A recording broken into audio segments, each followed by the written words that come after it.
Good morning, students. Today we will discuss about one of the important topic in the lesson of geography, resource planning in India. We earlier discussed what is the definition of resource. We know that resource means everything which is available on the earth which used to satisfy the needs of human being and makes their life comfortable is termed as resource. Now we also discussed that resources are unevenly distributed in different parts of the country. Resources are not abundantly available in every state and in every places in the country. Therefore, it is essential to make proper planning for the equal distribution of the resources at the national level to the local level. In this context, resource planning in India is very essential part for the economic development of the country. Let's start what is resource planning in India for equal distribution of the resources to each and every corner of the country. The backward area should bring in the developmental process and make their life comfortable.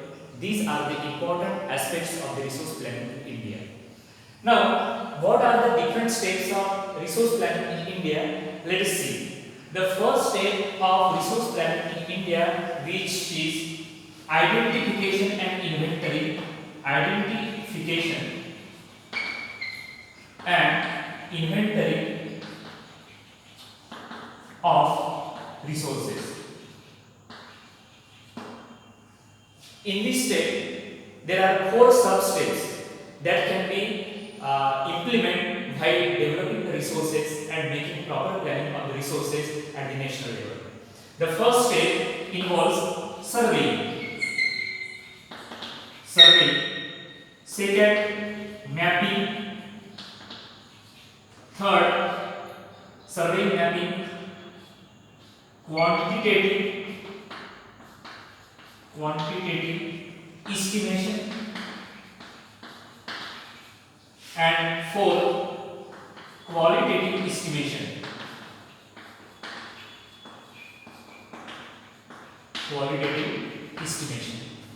Now keep in mind, in this first process of resource planning for the vast country like India, the 4 sub-states are equally important.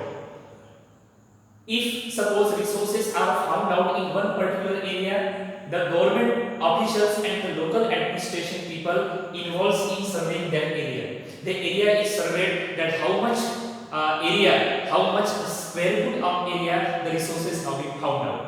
So this surveying is very essential part. Second, mapping. After the area is surveyed by the officials, then second step comes mapping. The people makes map of that particular area where resources have been found out. And third, quantitative estimation and qualitative estimation, fourth one. And after these 2 steps, people also determine what type of quality resources have been found and how much quantity resources have been found. The qualitative estimation and quantitative estimation both are essential part while making resource planning in India. So in this way, this is the first process, identification and inventory of resources, which involves surveying, mapping, quantitative estimation and qualitative estimation of the resources. Now let's move to the second step of the resource planning. Second, evolving planning structure endowed with appropriate technology,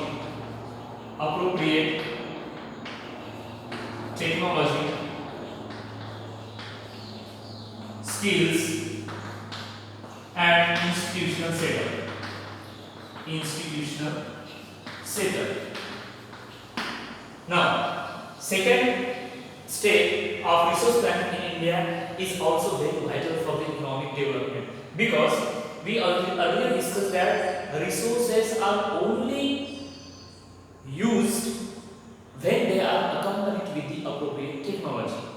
It means while cutting the trees, we need appropriate technology, that is axe or saw. In a similar way, when we have to develop the resources at any place, then we need appropriate technology. Not only technology, but skills and institution setup.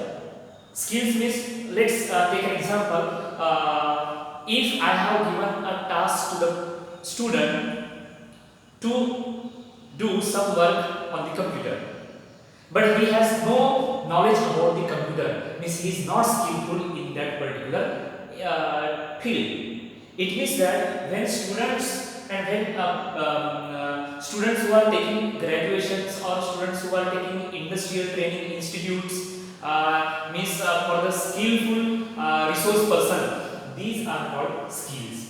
Skills means a person who knows some techniques and hidden potential within themselves, okay, to operate and to perform those skills in the development of themselves as well as for the country. So in this way, skills are very important. For example, while cutting the trees, if person has no knowledge about how to cut the trees, it means skills are not there. That is why skills are essential for the equal distribution of the resources, and skills are also important for the proper utilization of resources. And institutional setup. While we have discussed a lot of examples in resource and development, that when we have to cut the trees in the forest, then those cut trees we have to bring in the sawmill, and sawmill act as an institution. In a similar way, institutional setup means to make the resources into finished products, or to use those resources for the economic development of the country. Institutions are very important, and institutions means workshops, industries or factories. Keep in mind. So, any resources should be accompanied with the appropriate technology, skills and institutional setup. Then only resource planning can be successful at various levels. And third one, matching resource development plans with overall national development plans.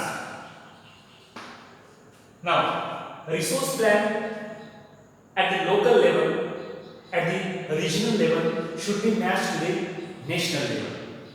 Means whatever resource planning are making at the local level, for example, if there are resources which are found in Gadchiroli, that local administration of the Gadchiroli can make proper planning of that resources. Similarly, at the regional level, and when all these local level and regional level planning should be matched with the overall national development plans. Let's take another example. When state governments in country present budgets in the state legislatures, that time the state legislatures budgets of all the states match to the central level budget which is presented in the parliament. So therefore, in a similar way, the resource development plan at the local and regional level should be matched to the national development plans. When these three steps are involved, then we can say that resource planning in India is going to perform better for the equal distribution of the resources and for balanced economic development of the country. So these resource planning are very vital for economic development. Now let's discuss towards another part of this lesson, that is, it was believed that India had a fabulous wealth and resources before the time of British. And what was the main attraction of the British government to India? Only resources. India was very rich in different types of resources, including water, forest, metal, minerals, non-metallic, and different types of minerals are present in India, and these resources were the main source of attraction to the British government.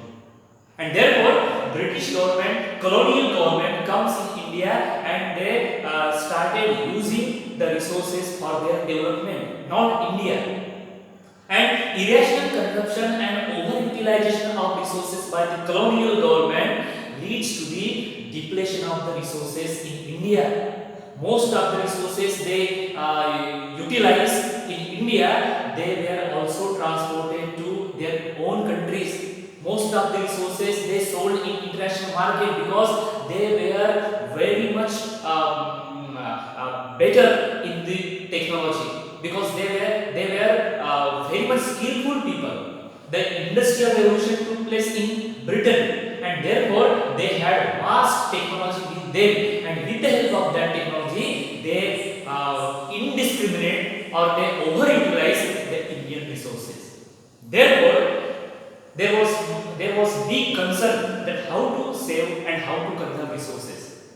Now let's move to the another topic, that is conservation of resources. Conservation of resources is now prime concern. Conservation